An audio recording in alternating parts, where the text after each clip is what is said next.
The Tower of Trials towered against the dusk sky. 100 floors of death. For 50 years, not a single party had survived past the 30th. We do this together. The four of us. No turning back now. This is our destiny. I've waited my whole life for this moment. We'll make history, all of us. They stepped through the arched doorway onto floor 1, a narrow stone corridor hanging over a bottomless abyss. Takeshi, take point. You are the fastest among us. Something's off. Why are Akane and Kaito so quiet? Akane and Kaito turned their faces away, eyes shut tight. They already knew what was about to happen. Naoki's palm struck Takeshi's back, a cold, deliberate shove. Naoki? He plummeted into the darkness, betrayed by the friends he trusted. The Tower of Trials had chosen its next sacrifice. Darkness shattered by a bone-jarring impact. Takeshi crashed onto cold, damp stone, alive, but broken. The abyss had a bottom, after all. Where am I? The tower. It didn't kill me, but why does it still feel like a coffin? Rats skittered in the darkness. His only neighbors, hunger, forced his hand before the first week ended. He learned to hunt them with his bare fists. Day 1. I will count every single sunrise until I climb out of this grave. Weeks blurred into months. Day by day, the wall filled with tally marks, a silent scream that he would not be erased. I taste nothing but ash and rat blood, but I won't let myself rot here. Naoki, I will remember. On the 100th day, rage broke through the numbness. He slammed his fists against the stone until blood dripped, a proof he was still alive. I will not die. Not here. Not like this. I will see the sun again, and then they will pay. 1 year passed in the depths.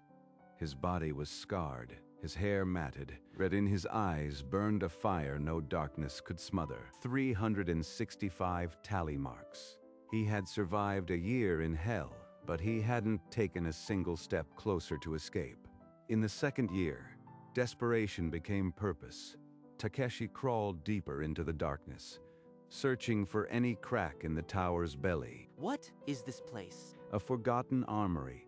Swords, shields, and manuals from fallen climbers of centuries past. The tower had swallowed them all. I can't just starve anymore. I need to become a weapon. These books, they'll teach me. Day after day, he swung rusted blades until his hands bled, then read ancient doctrines by faint crystal light. He forged himself in solitude. By the 3rd year, a dire wolf found him.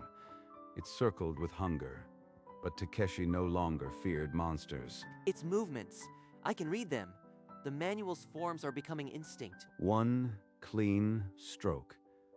The wolf collapsed without a sound, and Takeshi stood over it, breathing steady. I am no longer the boy they pushed.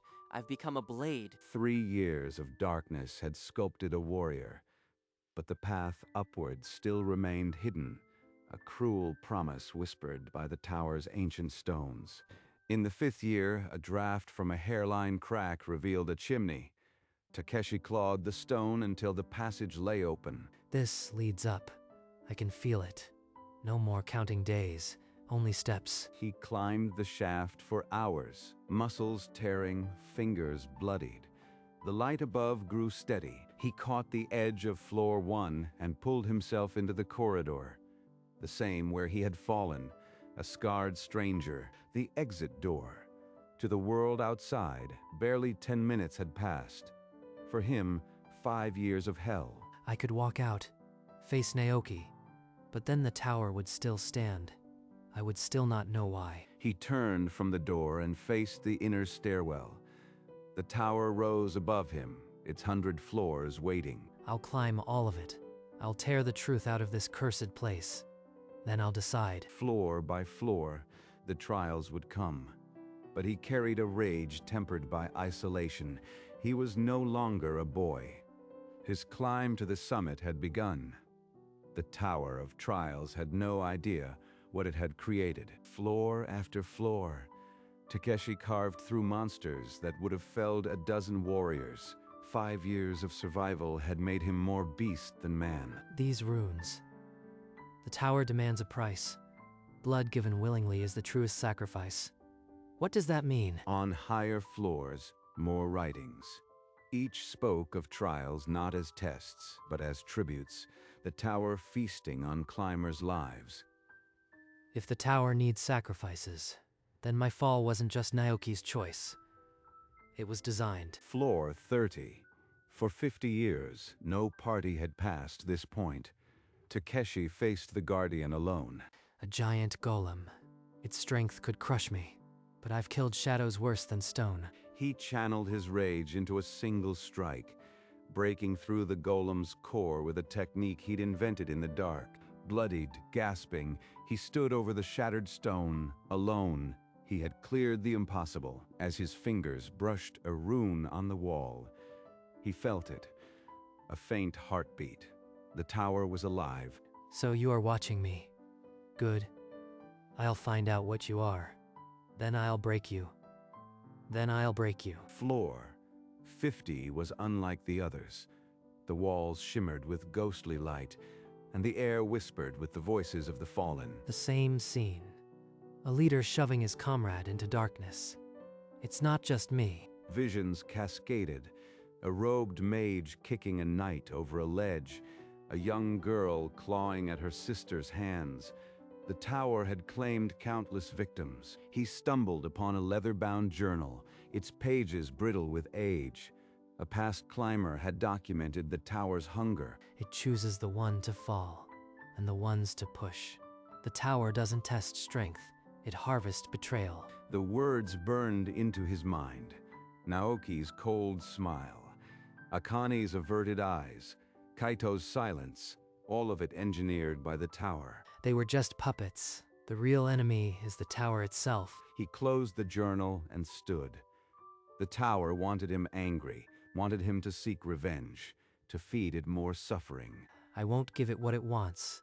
I'll climb to the top and tear out its heart. But the tower was not done testing him. Deeper within, a greater truth awaited, and a guardian who would reveal it. Floor 70 opened into a chamber of pure gold.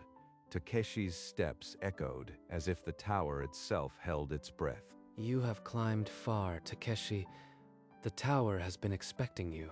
You are the voice of this cursed place. Tell me why I was thrown into the dark. Every climber who falls early is engineered by the tower itself to be sacrificed. It needs your suffering to survive. My decade of hell, the rats, the scars, the isolation. It was all just fuel for this monster. The Guardian revealed the tower's core, a pulsating heart of darkness woven with threads of stolen life force. Centuries of betrayal fed its hunger. So it chose Naoki, Akane, Kaito, and countless others. To throw their friends into the abyss, the tower made them do it. It nudges the minds of the weak-willed. Your friends were pawns, but the tower is the true villain. The Guardian dissolved, leaving Takeshi alone with the ugliest truth. His suffering had been harvested to sustain a living weapon. Then I will not give it more. I'll climb to the top and end this forever. The final floors were a blur of blood and blade. Takeshi moved like a phantom, his greatsword an extension of his will. Floor 100. A dragon born of darkness coiled around the final chamber, its roar shaking the tower's ancient stones. It feeds on the tower's darkness. I'll use that against it. He channeled every ounce of his suffering into one strike, a blade strike that cut through shadow and scale, piercing the dragon's core. The dragon dissolved into golden light. Takeshi stood alone, gasping, the scar on his brow drenched in sweat. A doorway of pure light opened before him, the exit to the world outside. 10 years, and to them, only minutes have passed. He stepped through. The air changed, and the tower's oppressive weight vanished. Before him, the tower base and 3 figures frozen mid-supply check. His former party. They don't recognize me. The boy they pushed is gone. The golden staircase materialized at his feet, descending from the tower's peak to the dusty ground. Takeshi began his slow descent, greatsword resting on his shoulder. What? What is that light? Someone's coming down.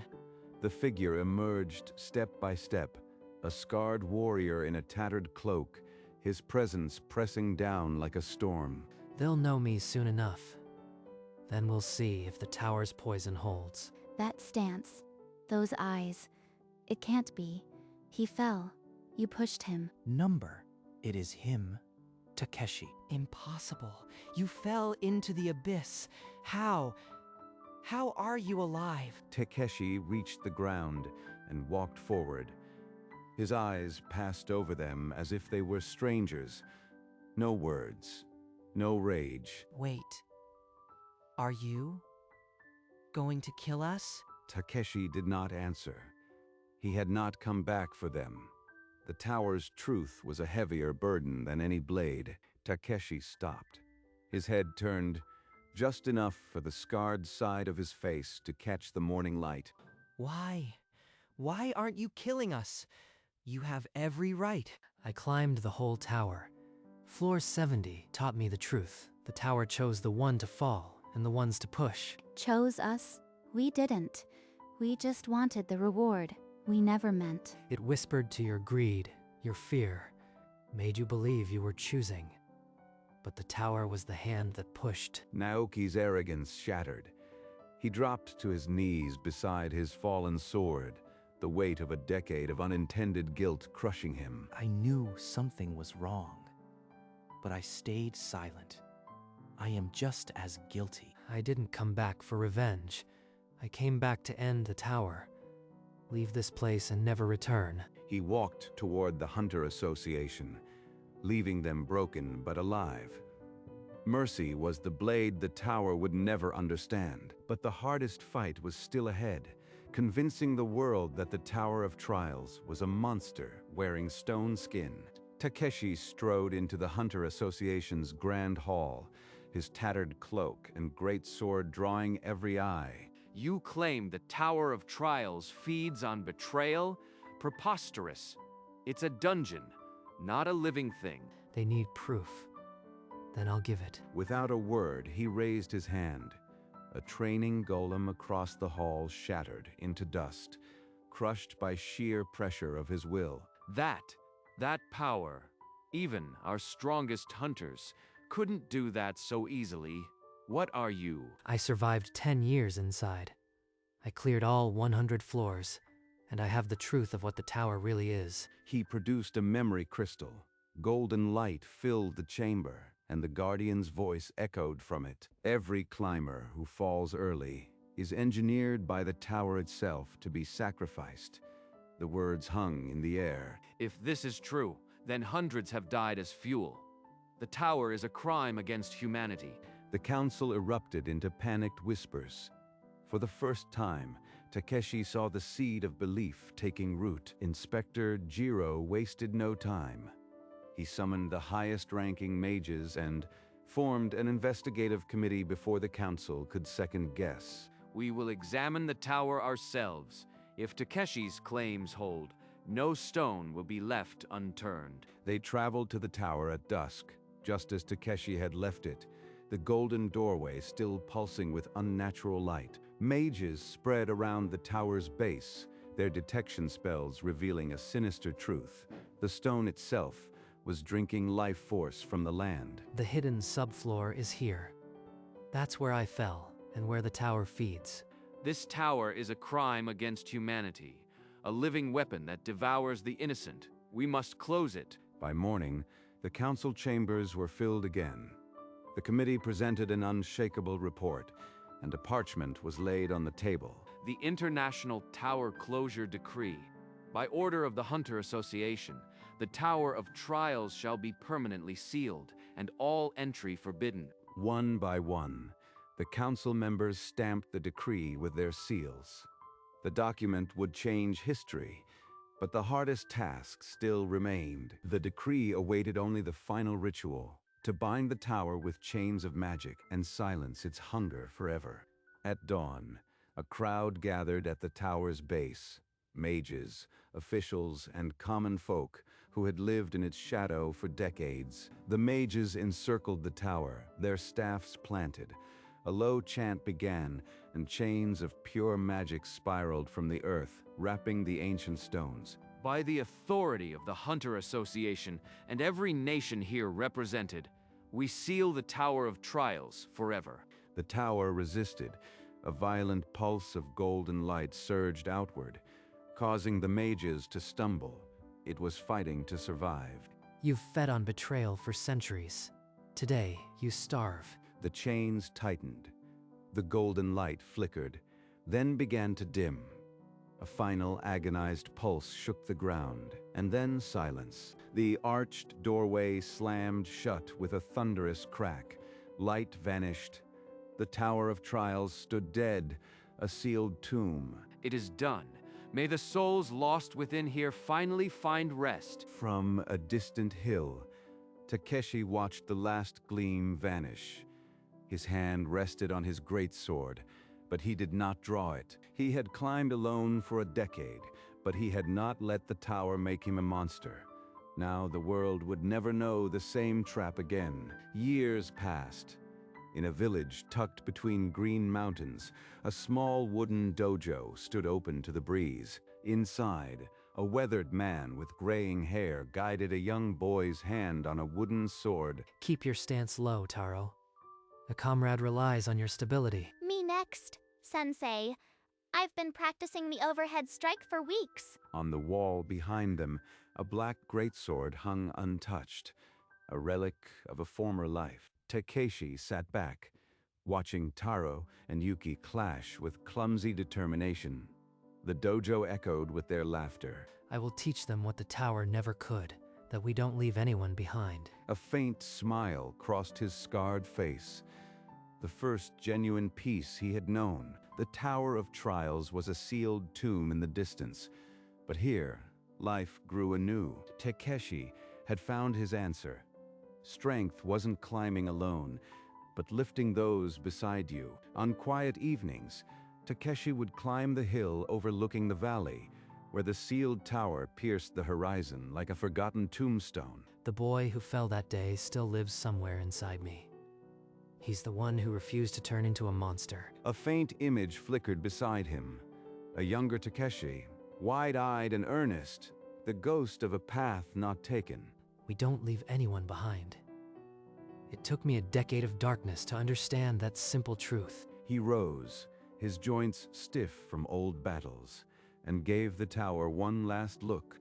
Goodbye, you monster. You took everything from me, and I still won.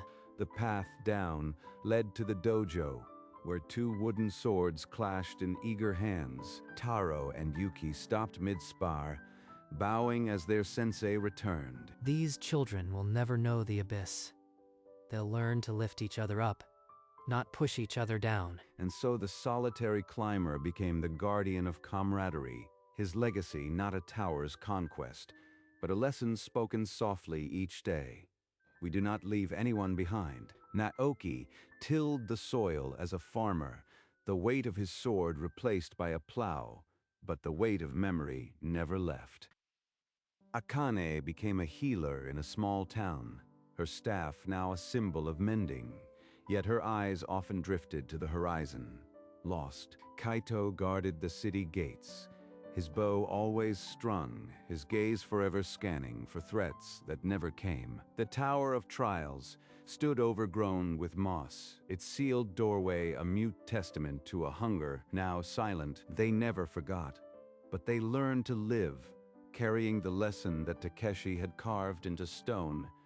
We do not leave anyone behind. Years later, Taro and Yuki, now adults, stood beside their sensei and repeated his words to a new circle of young faces. Sensei taught us, a true warrior's strength is measured by those they refuse to abandon. The dojo's lanterns glowed each evening, a beacon that outshone the tower's ghost, promising that no one would fall alone again.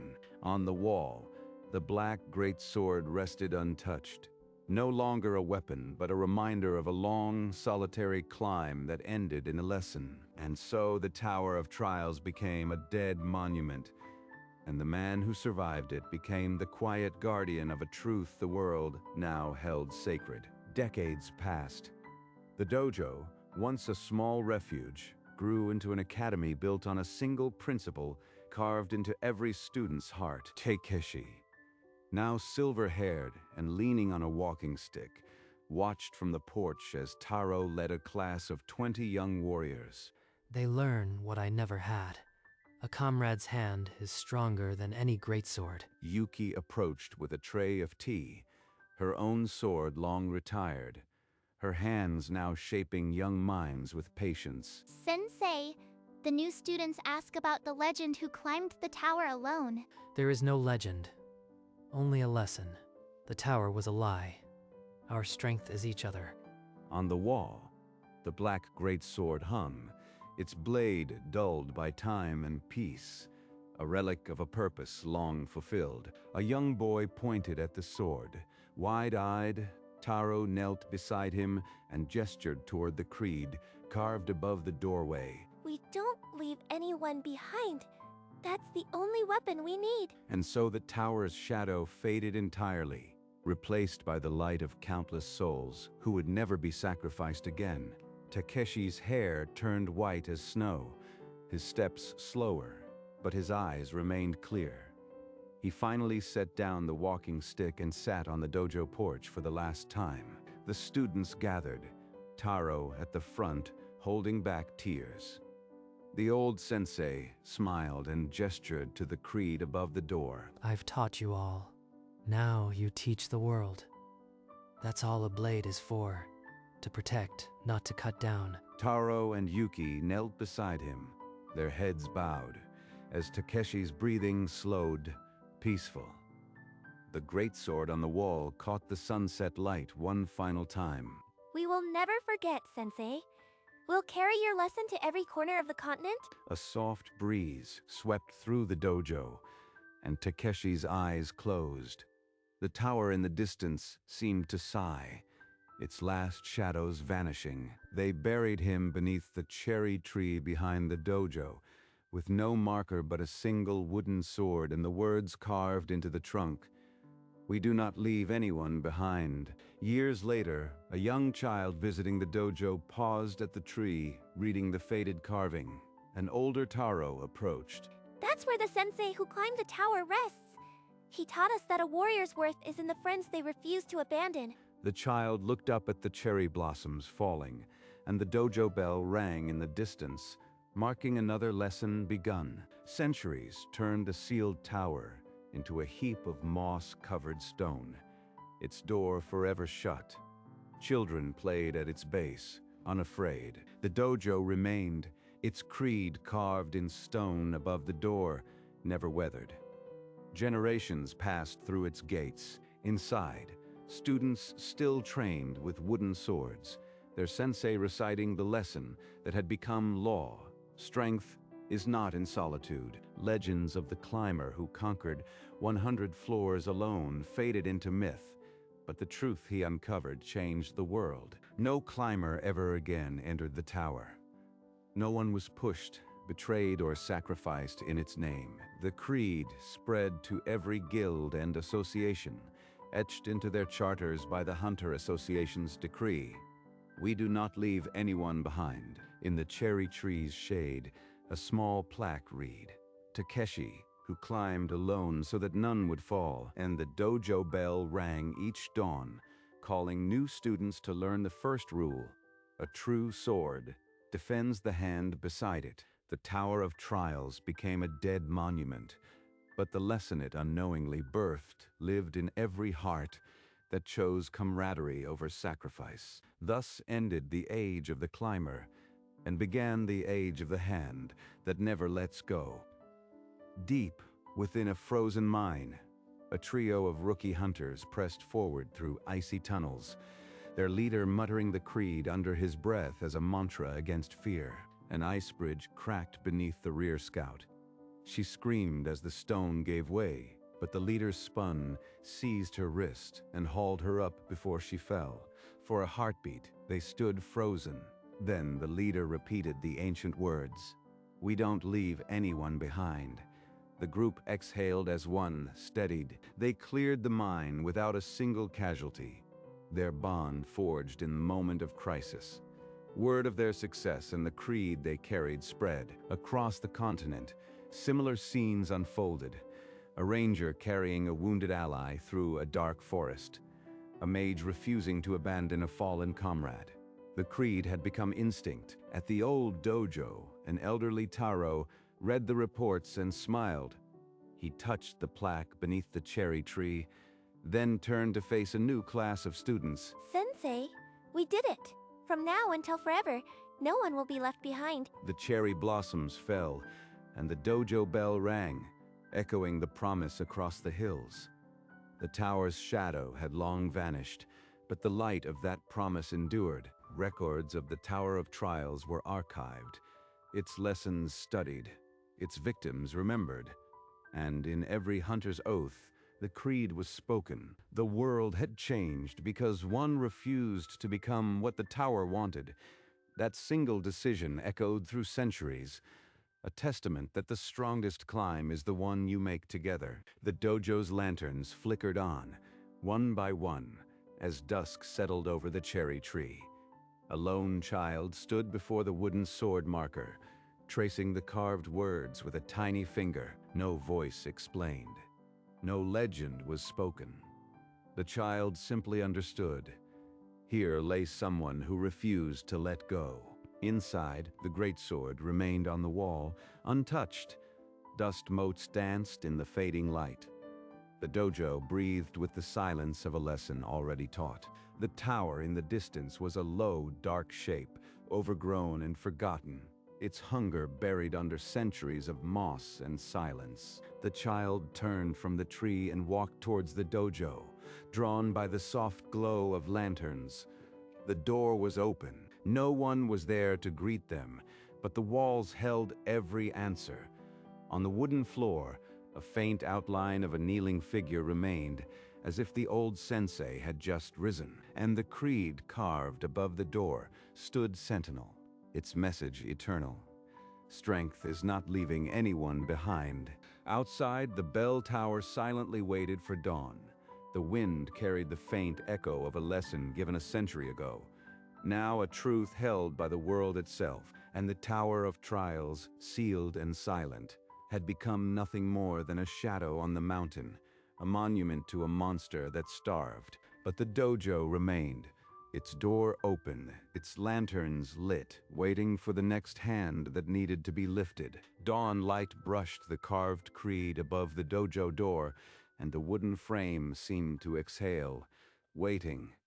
A new day, ready. Inside, the greatsword caught the first ray, a black silhouette that had not moved in a century and would never need to. A child stepped through the open door, bare feet silent on the wood. No lesson was spoken, but the air itself taught. Beneath the cherry tree, the wooden sword marker stood unchanged, petals gathered at its base like a soft armor. Across the valley, the ruined tower caught the same dawn, a gray husk with no voice, no hunger, no memory of golden light. The dojo bell rang once, a clear note that traveled through the cherry blossoms and up the mountain, greeting the light. And in that note was the creed itself, now an instinct woven into the world. We do not leave anyone behind. The age of the solitary climber was over. What began as one man's refusal became a world's law. The dojo's lanterns would be lit again at dusk, and the next hand would find the door open, the silence eager to teach. For the hand that lifts another is never forgotten. It is the only strength that echoes forever.